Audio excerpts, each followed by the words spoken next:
어대한이란 예상은 맞았습니다. 국민의힘 신임 당대표에 예상대로 한동훈 후보가 압도적 표차로 당선됐죠.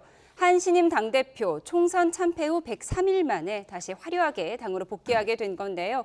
한 대표 앞에 놓인 과제는 무엇인지, 또 새로운 당정 관계 설정은 어떻게 될지 어제 최고위원으로 선출되신 김재원 최고위원 그리고 박수현 더불어민주당 의원과 함께 정치온에서 짚어보도록 하겠습니다. 두 분 어서 오세요. 안녕하세요. 네, 우선 김 최고위원님 축하드립니다. 네, 세 번째 당선이시죠? 네. 예상하셨어요? 사실은 굉장히 요동치는 그 표심들을 많이 느꼈기 때문에 마지막까지 조마조마했습니다. 네, 조마조마했어요. 네, 그럼 어제 전당대회 짚어보도록 하겠습니다. 첫 번째 키워드부터 보여주시죠.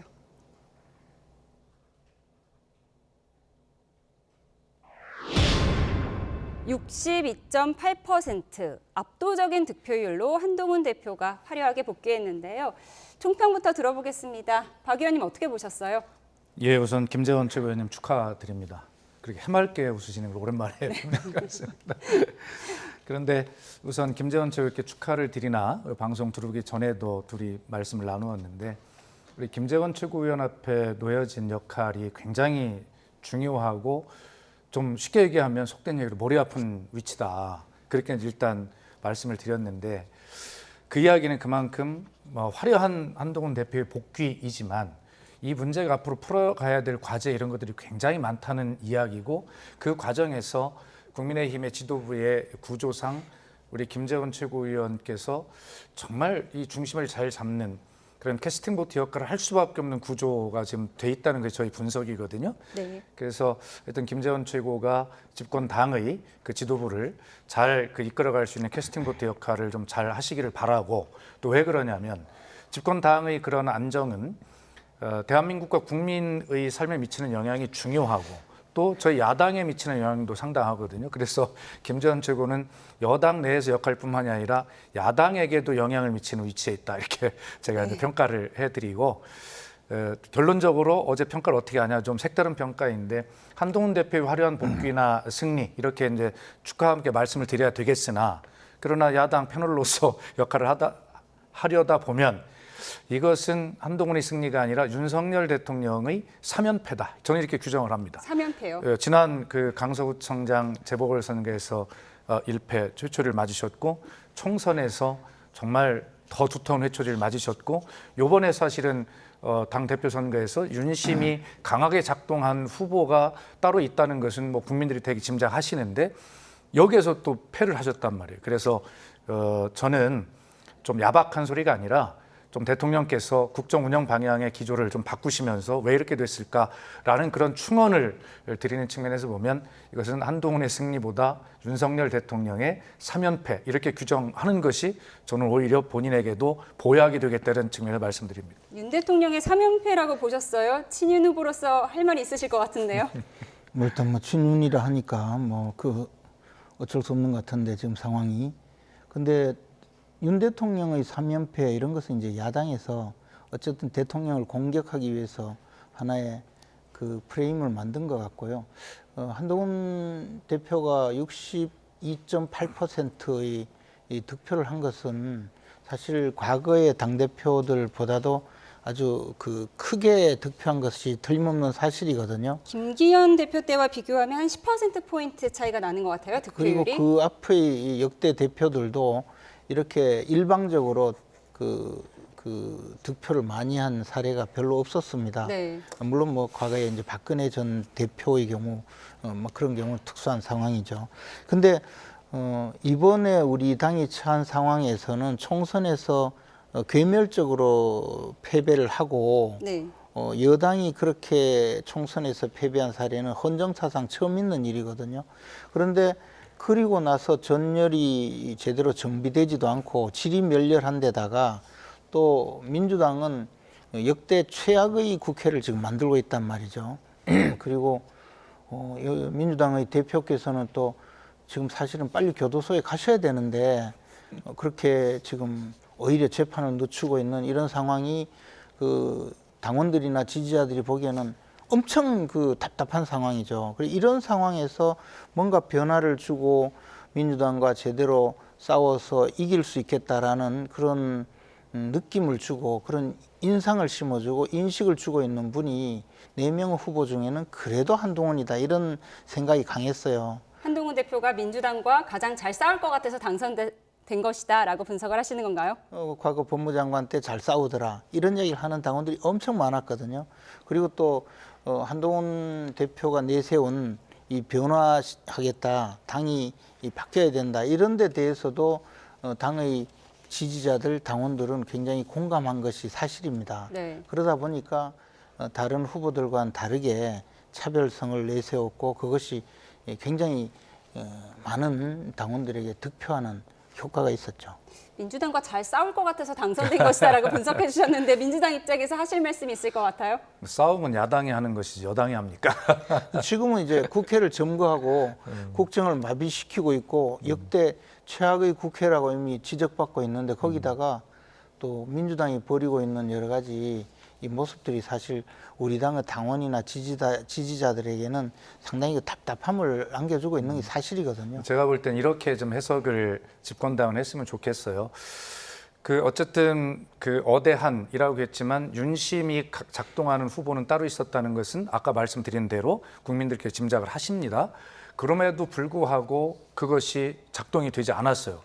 그렇다면 왜 한동훈 후보를 선택을 했을까? 윤심이 아닌 것 같은데 그것은 이미 윤석열 대통령에 대한 국민의 민심과 지지가 정말 떠났다라고 하는 것을 국민의힘의 당원들이 느끼고 계신 거예요. 그렇다면 지난 총선 때 찍었던 중도층에 있는 국민들이나 심지어는 보수층에 있는 국민들께서도 윤석열 대통령에 대한 지지를 지금 철회하셨기 때문에 지금 이 지지율이 나오는 거 아니겠어요? 그렇다고 해서 민주당에게 정권을 넘겨줄 수는 없지 않습니까? 뭔가 대안을 선택해야 돼요. 그렇기 때문에 한동훈 후보를 윤심이 아닌 것 같은데도 불구하고 선택을 한 것인 거죠. 다시 말해서 보수가 마음 둘 곳이 없는 거예요. 윤석열 대통령한테 마음을 지금 못 주고 있는 거잖아요.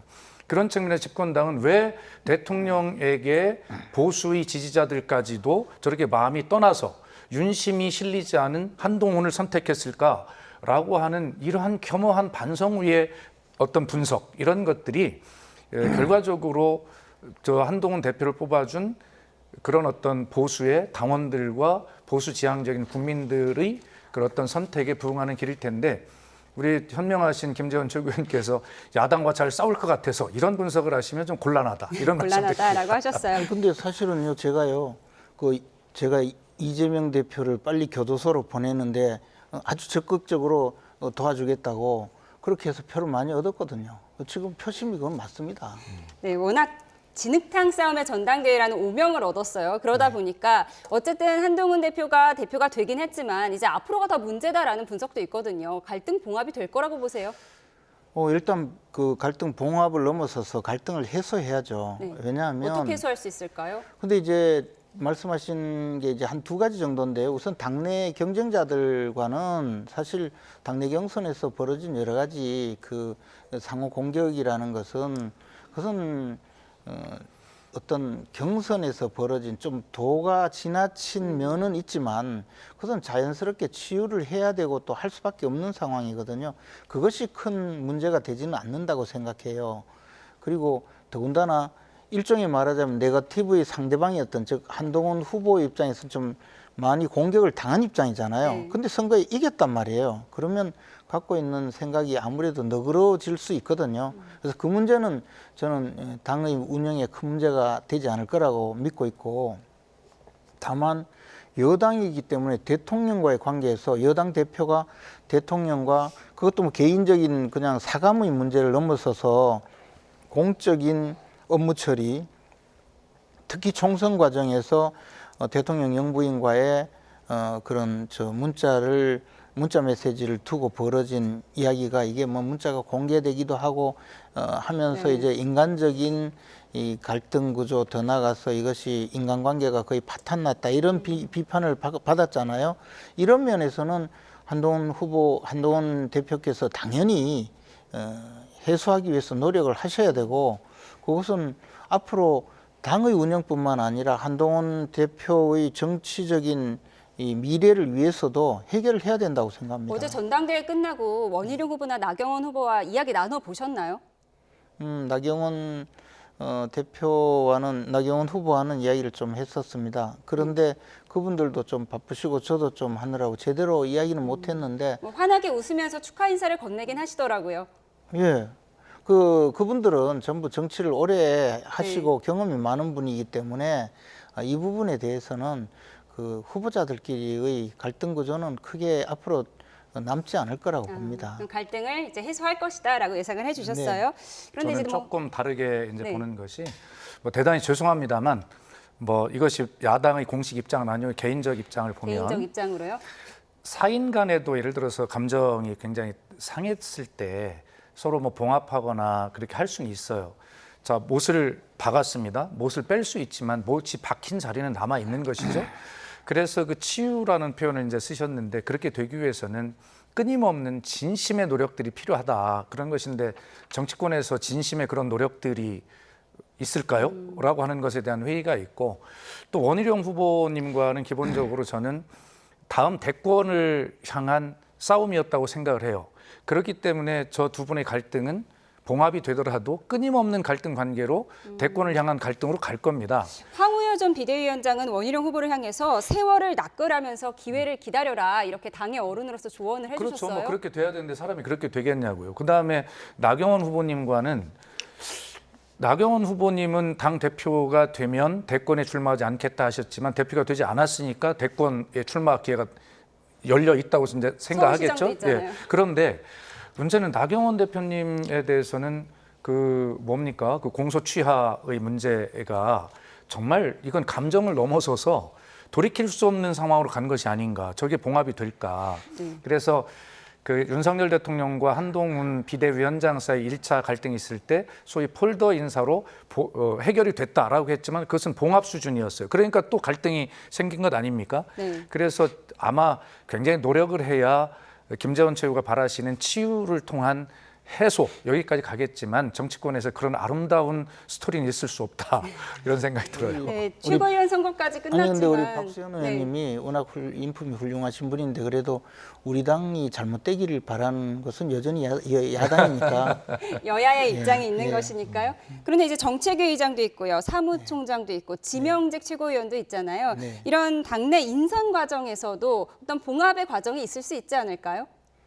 그것은 이제 인사권자인 당 대표가 그렇게 화해의 그 어떤 네. 모습으로 소위 흔히 정치권에서 말하는 탕평 인사를 하고 그를 통해서 화해의 손길을 내밀어야 되는데 저는 뭐 그럴 가능성 크지 않다고 그럴 봐요. 가능성이 크지 않다고 보세요. 예, 왜냐하면 이제 한동훈 대표도 스스로가 당의 그 당에서 자기가 활동한 시간이 그렇게 많지 않기 때문에 자신과 가까운 사람으로 당직도 임명하고 당의 체질을 바꿔야 될 현실적인 필요가 있거든요.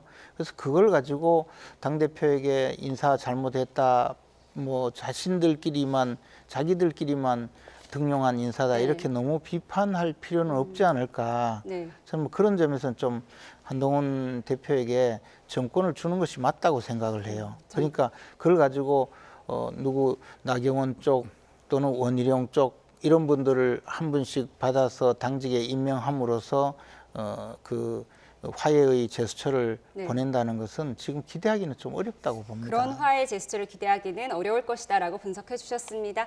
네, 이어서 다음 키워드 보겠습니다. 화면으로 보시죠.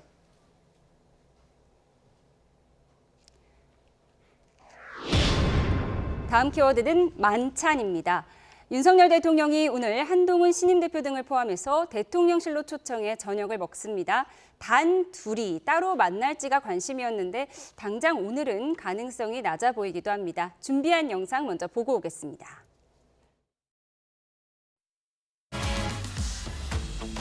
단결된 힘이 필요합니다. 한 배를 탄 운명 공동체이고 한 배를 탄 운명 공동체이고 우리는 하나입니다.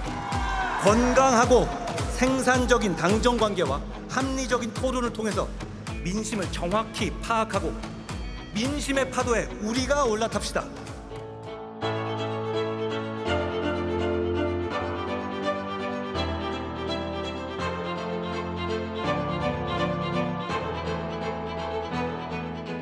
국민의 눈높이에 생각할 문제니까요. 갈등이라고 할 만한 문제는 없습니다. 그동안에 조사가 미뤄지던 것을 국민께서 결단하셔서 직접 대면 조사가 이루어졌잖아요. 그러니까 검찰이 공정하고 신속하게 결론을 내야 한다고 생각합니다. 검찰이 수사 방식을 정하는 데 있어서 더 국민의 눈높이를 고려했어야 한다고 저는 생각합니다.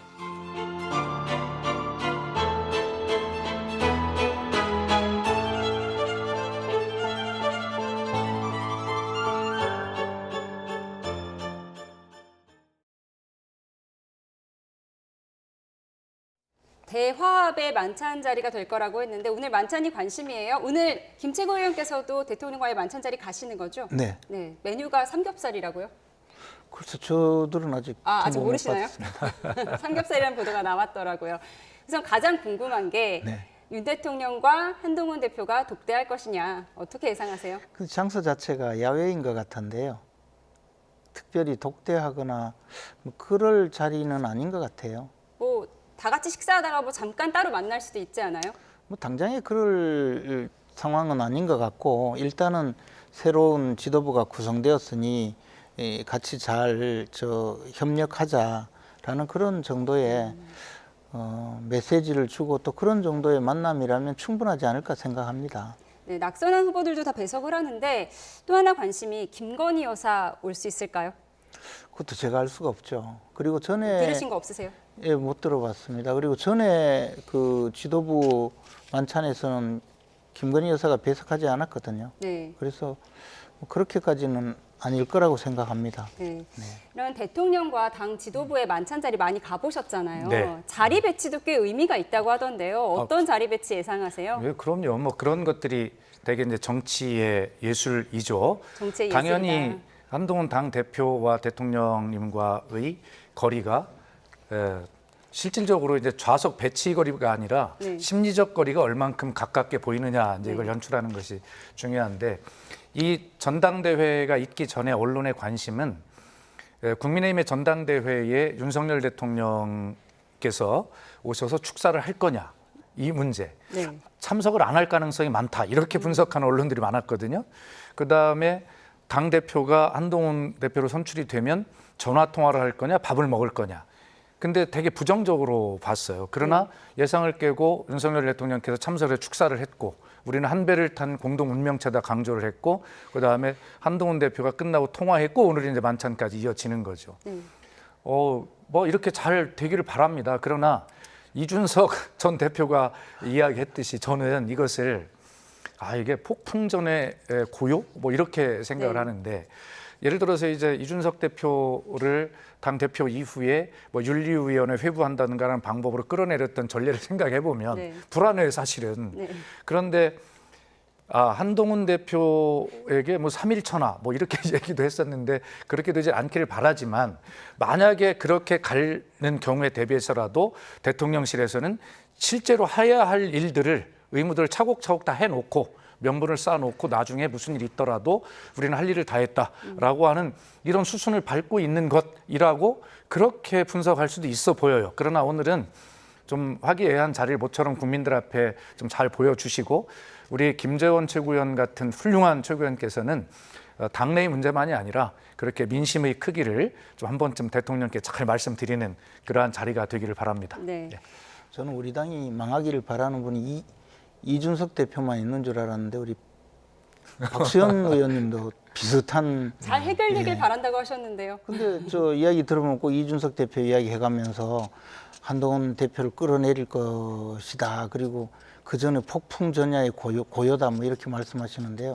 대통령 파리 올림픽에 참석을 하실 일정 때문에 좀 서둘러서 하는 걸로 저는 알고 있습니다. 그래서 그런 또 새로운 지도부와 새로운 대표가 선출이 되고 나면 아무래도 대통령이 말씀하시고 싶은 것도 많죠. 그리고 그동안에 알려진 여러 가지 내용 중에서 사실이 아닌 거 또는 오해를 풀고 싶은 마음도 있을 거고 한편 좀 잘 협조적인 분위기를 만들고 싶은 그런 생각도 있지 않겠습니까? 그래서 좀 서둘러서 오늘 만찬 자리를 준비한 것 같고 그렇다면 좋은 분위기로서 또 앞으로 잘 될 가능성이 있으니까요.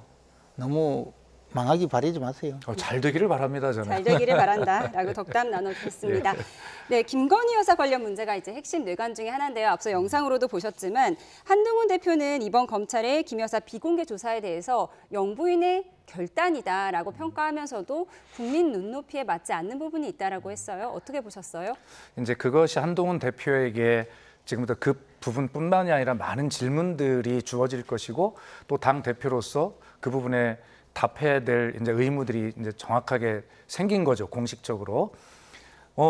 정말 그 선거가 한동훈 대표 선출 이후에 한동훈 대표가 한 이야기는 조금 전에 나왔습니다만 건강하고 합리적인 당정 관계, 그다음에 민심의 파도 위에 민심을 강조하셨어요.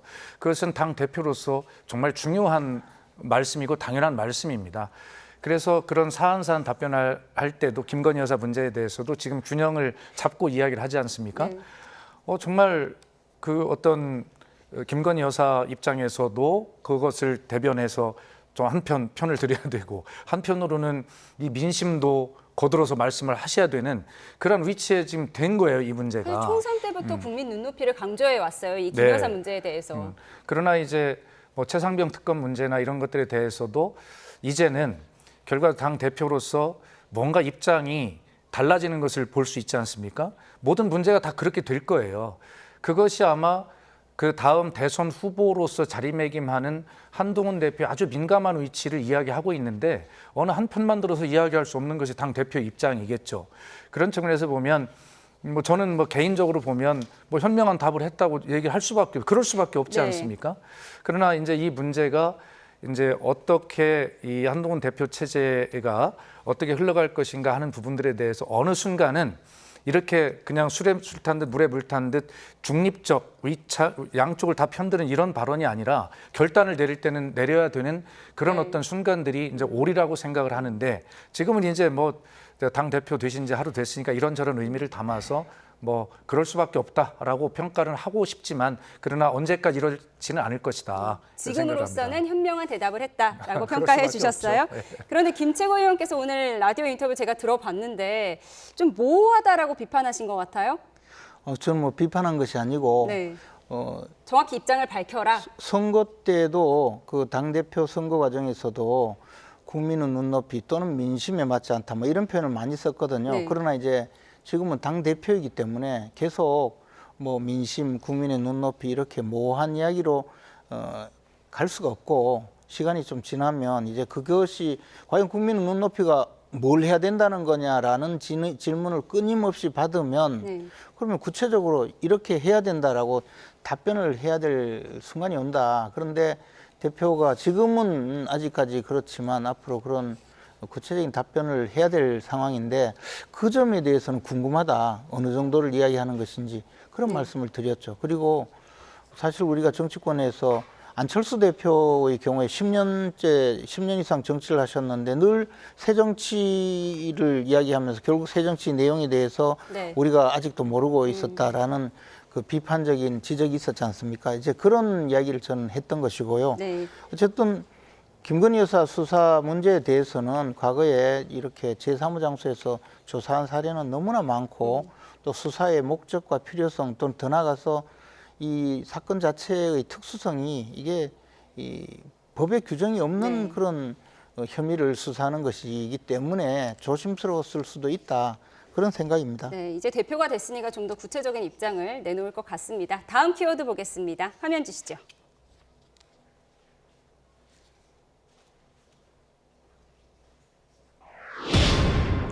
당론, 다음 키워드는 당론입니다. 민주당이 최상병 특검법 재표결에 속도를 낼 뜻을 밝히면서 여당을 압박했습니다. 동참을 촉구하면서 당론이라는 표현을 썼는데 온도차는 여전한 것 같습니다. 여야 목소리부터 듣고 오겠습니다. 민심은 해병대원 특검법 통과를 압도적으로 원하고 있습니다. 해병대원 특검법 재의결의 찬성 표결을 당론으로 확정함으로써 민심과 함께 하겠다는 의지를 행동으로 보여주시기를 바랍니다. 남의 당론에 굉장히 관심이 많으신 것 같은데요. 자, 제가 아까 말씀드린 것처럼 저희는 민주적인 절차를 지키는 정당이고 제 뜻은 변함이 없습니다. 제가 과정을 저희 당이 갖고 있는 민주적 절차를 통해서 잘 설명드릴 겁니다.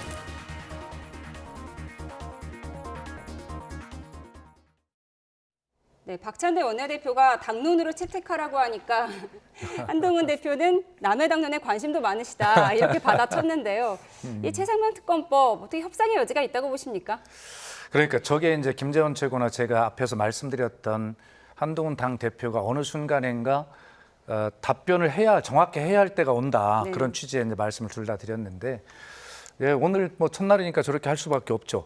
그러나 어쨌든 제 3자 추천 특검 뭐 이런 것들이 이제 당 대표 후보일 때는 말씀을 하시다가 이제는 당의 민주적 절차를 따라서 당론을 정해 보겠다라고 하는 것은 사실은 입장이 좀 변한 것처럼 보이지 않습니까?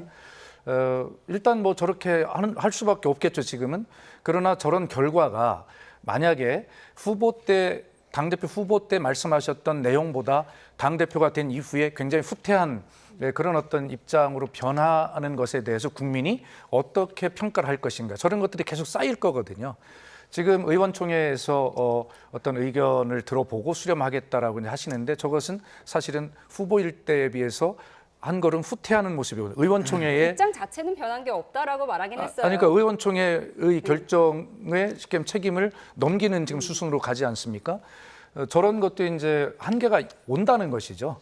그래서 뭐 오늘은 저렇게 답변하실 수밖에 없겠지만 그러나 의원총회나 의원들 당의 민주적 절차에 따라서 나는 했을 뿐이다라고 하실 수 있는 그것도 한계가 분명히 머지않은 시간에 온다. 네. 그런 말씀을 계속 드리고 있는 것입니다. 네. 한동훈 대표가 말하는 한동훈표 특검법, 제3자가 추천하는 최혜병 특검법이 대안으로 제시된 상황에서 지금 당내에서는 추경호 원내대표도 그렇고요. 김채고 의원께서도 그렇고요. 원내대표의 목소리가 더 중요하다라는 입장인데요. 중요하다는 것이 아니고 우리 당의 네. 헌법인 당헌에 그러니까 예를 들어서 당헌 제61조에 보면 원내대표의 지위를 규정하고 있거든요. 근데 원내대표는 교섭단체의 대표로서, 즉 교섭단체라는 것은 우리 당을 구성하는 국회의원들의 대표로서 국회 운영에 관하여 최고의 권한을 갖는다라고 규정이 되어 있어요. 네. 그러니까 최상병 특검법을 어떻게 처리할 것인지는 원내대표가 최고의 결정권을 갖고 있거든요. 네. 그럼 당대표가 예를 들어 지난번에 선거 과정에는 뭐 그런 주장을 할 수 있죠. 제3자 추천 특검법을 발의하겠다. 그런데 그 발의할 권한은 원내대표가 있는 거예요. 그러면 당대표와 원내대표가 생각이 다르다. 예를 들어 원내대표는 그 발의하면 안 된다라는 생각을 갖고 있다면 당대표는 그 원내대표의 의지에 따라가야 되는 것이지 당대표가 마음대로 주장할 수가 없는 거예요. 지금 분위기는 어때요? 한동훈 대표가 대표가 됐잖아요. 네. 그리고 한동훈 대표가 제3자 추천 특검법을 내놓은 지는 시간이 꽤 흘렀고요. 지금 네. 당내 분위기는 어떻습니까? 근데 의원들 사이에서 이 최고 의사결정 기구는 의원총회거든요. 원내대표도 의원총회에 이 사안을 붙여서 의견을 물어서 거기서 의결이 되면 이 당론으로 아예 결정할 수도 있고 아니면 그냥 공고적 당론으로 결정할 수 있거든요. 네. 그런데 만약에 당론으로 결정을 했다면 더 나가서 당론과 배치되는 주장도 하면 안 되는 거죠. 그런데 지금 한동훈 대표가 지금 와서 민주적 절차에서 토론하겠다는 것은 결국은 그냥 당헌 당규에 따르면 의원총회에서 결정하고 한동훈 대표는 물러서야 되는 거예요. 근데 네. 지금 분위기로는 제가 알기로는 의원총회라든가 의원들의 의견을 들어본다면 제3자 추천 특검에 대해서는 대다수가 반대하죠, 당연히.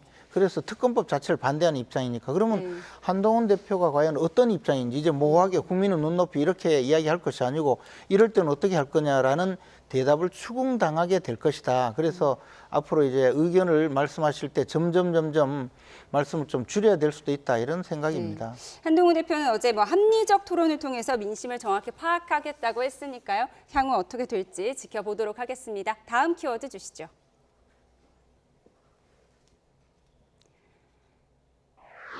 다음 키워드는 인사입니다. 오늘 국회 과방위에서는 이진숙 방통위원장 후보자 인사청문회가 열렸습니다. 인사를 두고 후보자와 과방위원장 사이에 기싸움도 벌어졌는데요. 녹취 먼저 듣고 대담 이어가겠습니다.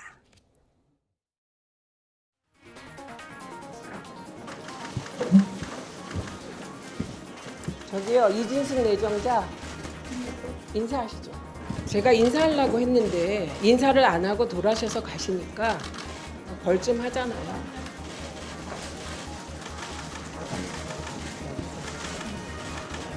인사하겠습니다. 악수도 할까요? 이진숙 후보자와는 MBC에서 함께 일했던 경험이 있습니다. 아끼고 사랑하는 후배 기자였습니다. 이진숙이라는 이름을 세상에 알린 것은 크게 두 차례입니다. 한 번은 바그다드에서 종군 기자로 활약할 때입니다. 그리고 두 번째는 MBC 후배 기자들을 유배 보내고 노조를 탄압했던 방송 장악의 선봉대가 됐을 때 이름이 널리 알려졌습니다. 어떤 것이 이진숙의 본질인가 저는 혼란스럽습니다. 정동영 위원님을 정선배라고 부르면서 같은 공간에서 근무할 때가 있었습니다. 그때는 MBC가 뉴스 데스크에 서로 광고를 하고 싶어서 이른바 마쿠 로비를 할 때였고 드라마 왕국, 예능 왕국으로 불리기도 했습니다. 언론 노조가 주도적인 회사 내 세력으로 되면서 정치성이 굉장히 강화가 됐습니다.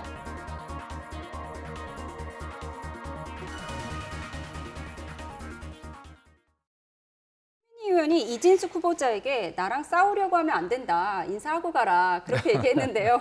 어떤 상황인가요? 그래서 이제 저런 것은 굉장히 강한 충돌이 예상되는 상황 속에서 위원장으로서 이제 기선을 제압하려고 하는 그러한 어떤 제스처라고 이제 볼 수가 있겠죠. 특별하게 이진숙 후보자에 대해서 이틀간의 청문회를 야당에서 이제 잡은 의미에 대해서 또 말씀들이 많으신데 그만큼 이진숙 후보자가 부적격임을 따져야 될 것이 너무 많다라고 하는 게 이미 언론을 통해서 이제 많이 알려졌기 때문에 이틀 동안 적어도 그런 모든 문제들을 검증해봐야 되겠다. 이틀간 열리는 게 이례적이라고 하더라고요. 그러니까요. 그만큼 이례적인 후보자라고 생각을 하는 것이죠. 이례적인 후보자다. 예, 그래서 시간이 짧기 때문에 일일이 설명할 수는 없지만 이미 언론에 많이 보도가 되었습니다. 그래서 이런 문제들을 야당으로서는 부적격자라고 하는 것을 국민 앞에 하나하나 다 보고를 드려야 되겠다라고 하는 그런 취지라고 보시면 되겠습니다. 네, 부적격자라고 말씀하셨는데 이진숙 후보자는 MBC가 노조에게 지배를 당했다 이런 식으로 얘기를 했거든요. 그 맞잖아요. 사실 그렇거든요. 하시는데요? 그리고 사실 지금 이진숙 후보자가 아니라 아마 공자님이 와서 인사청문회를 해도 안 된다고 할 거예요. 왜냐하면 지금 이진숙 후보자의 문제가 아니고 방송통신위원장이 그 자리에 있으면서 MBC 문화방송의 지배구조에 영향을 미칠 수 있는 방송문화진흥회, 즉 MBC 대주주의 이사 구성을 지금 이제 이사 구성이 바뀌게 되어 있거든요. 그것을 못하게 막기 위해서 방송통신위원장의 직무를 못하게 막기 위해서 지금 탄핵도 하고 그리고 새로운 후보자가 들어가면 또 탄핵을 해서 못하게 막고 해서 지금 결국은 박문진 이사 구성을 못하게 막으려는 그 의도거든요. 그러니까 아마 민주당이 지금 이진숙 후보자 문제가 아니죠. 근데 이제 이진숙 후보자에 대해서 국민들이 왜 이렇게 부적절한 인사인가라는 것을 어떻게든 털끝만한 혐의라도 들춰내려고 이틀씩 인사청문회를 하고 심지어는 40년 동안 헌혈 안 했다고 방통위원장 자격 없다는 식의 이야기까지 하는데 저는 보통 저 정도 들춰내면 별게 다 나올 텐데 참 훌륭한 분이구나라는 생각을 오히려 하고 있습니다. 안 그렇습니까? 아마 제가 민주당 실력으로 따지면요, 정말 공자님이나 예수님이 오셔도 온갖 험담을 다 할 텐데 기껏해가지고 지금 하는 것이 무슨 노조 탄압 이야기하는데 MBC 노조 때문에 문제 있다고 많이 지적받잖아요. 저는 잘 모르지만. 네, 이진숙 방통위원 등 후보자에 대한 두 분의 엇갈린 의견까지 들어봤습니다. 짧게 말씀드리면 김재원 최고위원님 여당의 이제 지도부십니다. 그래서 방송이라고 하는 의미, 방송을 어떻게 바라보고 어떻게 해야 되는가라고 하는 본질적인 의미를 좀 깊이 좀 들여다 보시기를 바라고요. 제가 아시다시피 청와대 대변인과 이제 홍보수석으로 불리는 국민소통 수석을 했고 그런 언론 정책에 대해서 뭐 깊이 잘 알고 있습니다만 일일이 이 자리에서 김재원 최고위원님의 그 말씀에 반박하지는 않겠습니다만 그런 최고 지도부로서 그런 부분들을 좀 깊이 들여다보시기 바랍니다. 예. 네. 방통위원장 청문회는 내일까지 이어지니까요. 내일까지 지켜보도록 하겠습니다. 지금까지 김재원 국민의힘 최고위원, 박수현 더불어민주당 의원과 함께했습니다. 두 분 감사합니다.